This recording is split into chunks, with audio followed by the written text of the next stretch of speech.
Ferguson and the others are facing a total of 8 counts, and it all stems from this huge piece of land behind me, 139 acres here at the Southfield Freeway and Joy Road. This is the former Herman Gardens housing project, torn down years ago. Ferguson got a big contract to redevelop this property, and the feds say the deal was crooked. Bobby Ferguson and 3 business associates are accused of rigging a public housing construction project called the Garden View Estates, according to the federal indictment unsealed today. The indictment says Ferguson directed his associates to submit inflated bids to the city of Detroit for work on the Garden View project, making it appear that his company, Ferguson Enterprises, was the low bidder. The feds accuse Ferguson and the others of getting more than $7.4 million in payments from the city of Detroit for the project.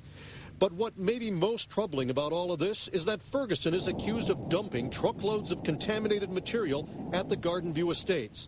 The indictment says the material came from other work sites for unrelated projects he did for the Water and Sewer Department.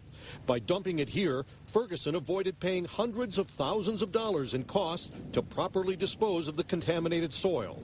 The feds say it'll cost the U.S. government more than $1.2 million to clean up the Garden View Estate site. Some of the material in the soil includes elevated levels of arsenic, lead, and other contaminants, according to the indictment. Ferguson's offices were raided in 2009 as part of this public corruption probe that has already led to 10 guilty pleas.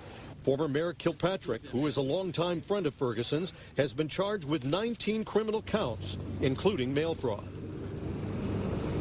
Ferguson's lawyer had no comment. Ferguson is scheduled to turn himself in on Monday.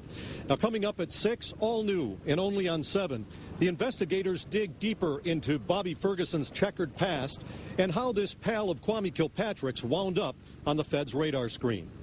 Reporting live from Detroit's West Side, Scott Lewis, Channel 7 Action News. Carolyn, back to you. Now, Scott, we know this story is still breaking and you're getting more and more details, but these are city contracts. So who ultimately signed off on all of these contracts for Bobby Ferguson? Do we know that yet? We don't know yet for sure, but normally these things have to go through the city council. They should have been scrutinized by someone, but over the years, the media reports say that Ferguson got somewhere around $170 million in city contracts. Wow, a lot of money. I know you're digging deeper. We'll hear more from you on later editions of Action News. Thank you much.